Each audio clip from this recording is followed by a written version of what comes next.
Inicialmente, eu queria agradecer ao deputado Néder por essa oportunidade, falar da minha emoção de estar aqui com a professora Helena, o colega Márcio Postman, os demais componentes da mesa, todos os colegas dos institutos. E a minha missão aqui é conversar um pouquinho com você sobre essa questão de inovação em políticas públicas. Eu queria lembrar que em novembro do ano de 2000, a LESP, aqui mesmo nesse anfiteatro, com o apoio e em parceria com a Fundação SEAD, onde temos muitos colegas aqui, promoveu um evento que se chamou Fórum São Paulo Século XXI, que resultou na publicação de um documento intitulado Propostas para o Desenvolvimento do Estado de São Paulo, professor. E um dos grupos temáticos deste fórum foi o de Ciência, Tecnologia e Comunicações. Naquela época não se falava ainda muito em inovação e comunicações. Eu fiz parte desse grupo que refletiu sobre a contribuição da ciência e da tecnologia para o desenvolvimento econômico do nosso Estado. E hoje nós estamos aqui de novo, no mesmo auditório, diríamos que 14 anos depois, para discutir exatamente os mesmos desafios.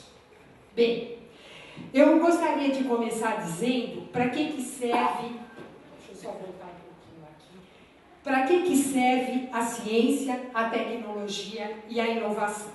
Acho que a professora Helena falou claramente que ela pode ser um dos caminhos para alcançar o desenvolvimento sustentável de longo prazo, minimizar as disparidades sociais e regionais do nosso país e melhorar a qualidade de vida das pessoas. O que é inovação que tanto tem se falado recentemente? A inovação, o conceito de inovação, ele é muito diversificado, tem vários conceitos sobre o tema. E o mais corrente, e o professor Márcio, que é economista, domina isso muito melhor até do que nós, entende inovação como a introdução de novidades ou aperfeiçoamentos tecnológicos no mercado, né, que promove mudanças que resultam em novos produtos e novos processos, proporcionando o aumento da produtividade nas empresas e fazendo com que essa qualidade seja melhor. Por que se debate tanto o tema inovação? Como disse a professora Helena. Porque, ao compararmos o nosso país com os demais países do chamado capitalismo avançado, e a professora Helena mostrou o dado aqui, existe um contraste muito grande entre a produção do conhecimento científico e tecnológico e a incorporação desse conhecimento pelo chamado setor produtivo. Então, é muito raro, inclusive, que profissionais formados pelo Sistema Público de Ciência e Tecnologia sejam devidamente aproveitados no setor produtivo para gerar o desenvolvimento tecnológico.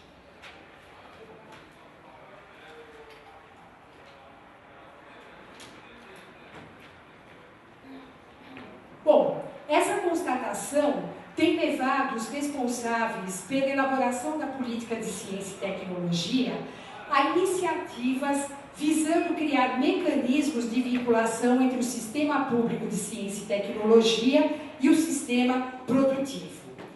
Daí o infindável debate entre aqueles que defendem a necessidade de que a inovação ocorra nas próprias empresas. E o exemplo dos países avançados e dos tigres asiáticos é sistematicamente citado.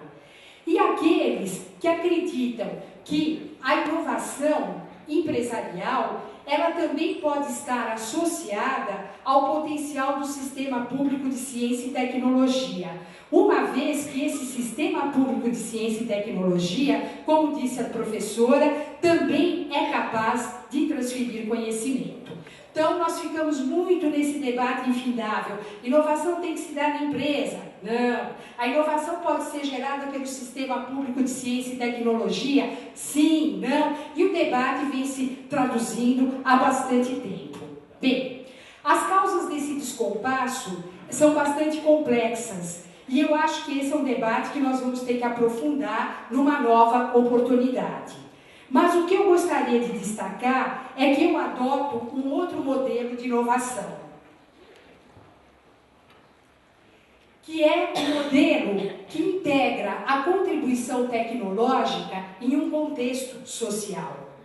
Eu entendo que a tecnologia não é apenas mais uma ferramenta. Muitas vezes esse debate da inovação na empresa parte muito disso. Acha que a ferramenta pode ser utilizada no âmbito da empresa que daí, brilhantemente, à meia-noite, a abóbora vai virar uma carruagem. Não é bem assim que funciona. Eu entendo que a tecnologia não é apenas uma ferramenta e que ela se mistura às culturas. Ela interage para determinar o crescimento econômico e a competitividade, a inclusão e a coesão social, assim como a qualidade de vida da sociedade. E aí tem uma citação que eu acho muito interessante de um historiador canadense que diz que reconhecer essa complexidade é perceber que a construção do futuro não é mais uma questão de pílulas mágicas, drogas milagrosas, arranjos tecnológicos e soluções fáceis. O significado de uma tecnologia depende das relações com o meio a que ela se liga, né, professor? Acho que seus quadros mostraram bem isso naquele final. E a sociedade importa, sim, e a tecnologia depende do contexto que traz significado a novas formas de fazer as coisas. Bem, qual é o papel do Estado na inovação? O discurso dominante, eu não diria hegemônico, eu depois mudei algumas palavras, eu passo depois para o deputado Neber. O discurso dominante em nosso meio, quando falamos de sistema produtivo, é o de que a inovação deve ocorrer nas empresas, relegando por vezes o papel das universidades e dos institutos públicos de pesquisa. No texto que eu vou deixar depois disponibilizado com vocês, eu pego vários exemplos do país capitalista mais avançado do mundo, que é os Estados Unidos.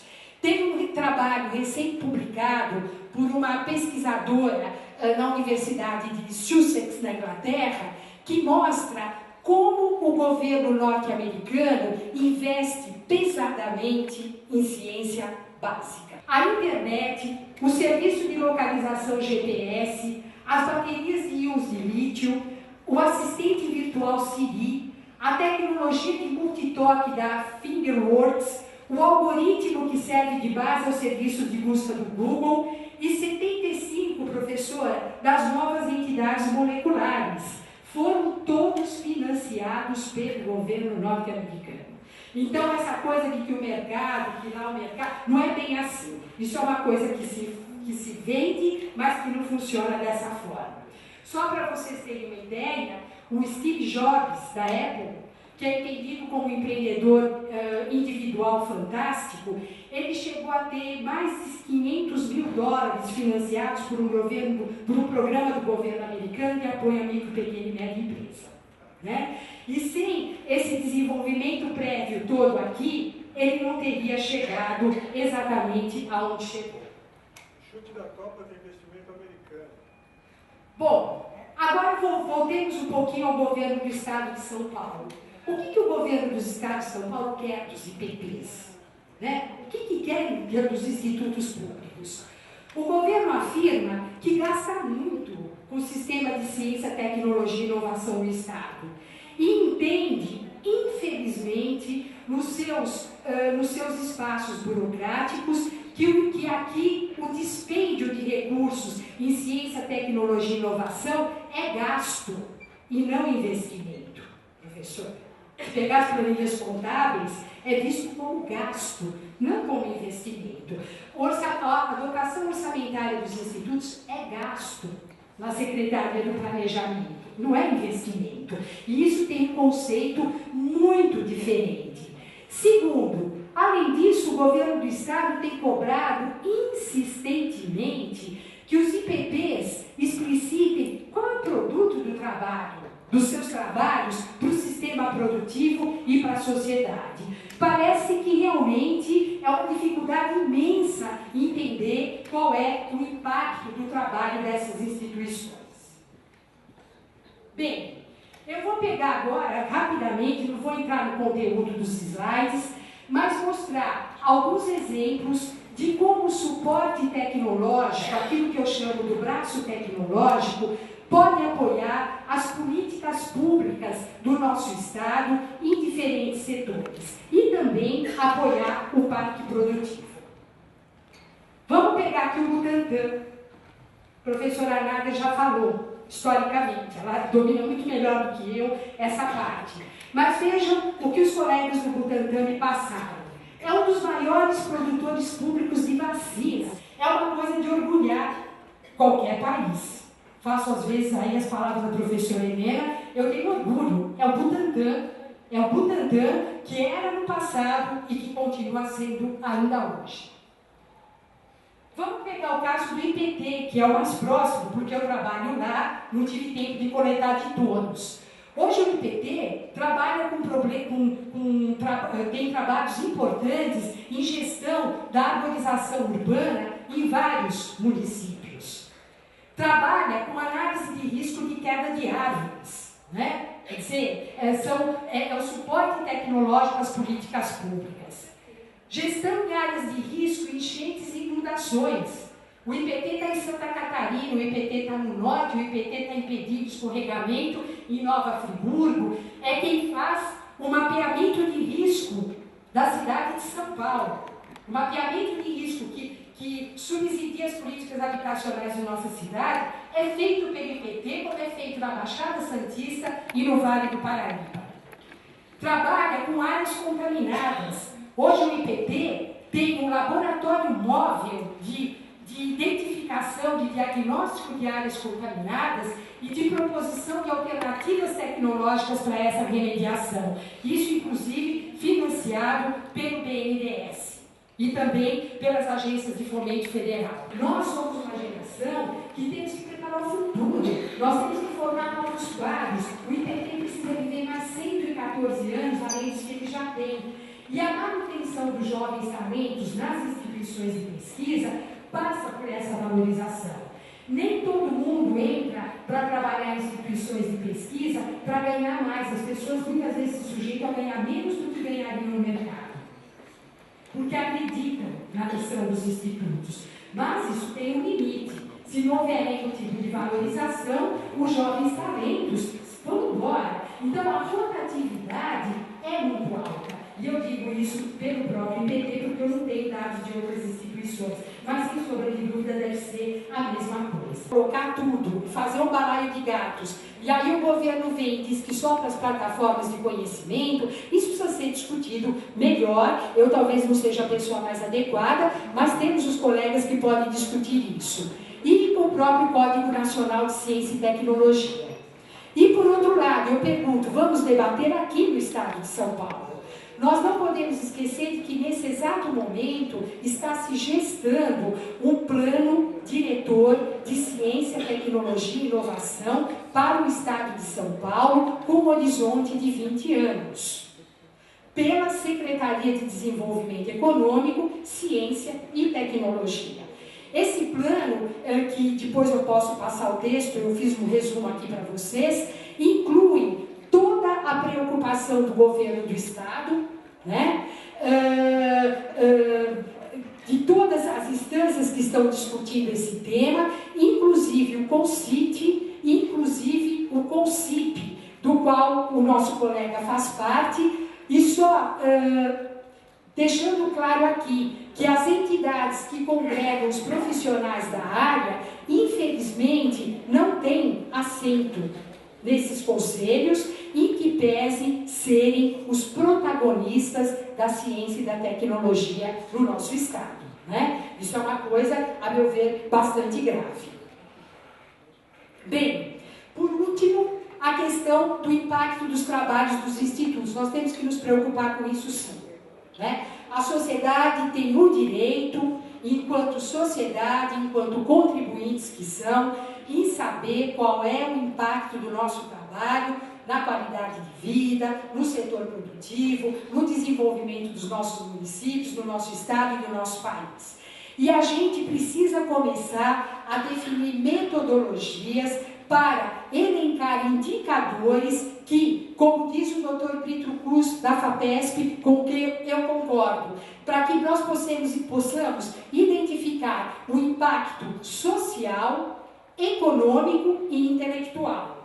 Doutora Helena mostrou uma série de quadros mostrando o impacto intelectual da nossa ciência e da nossa tecnologia. Mas nós precisamos mostrar o impacto social, precisamos mostrar o impacto econômico. Não pode dizer que é intangível, né? A população tem o dever de saber.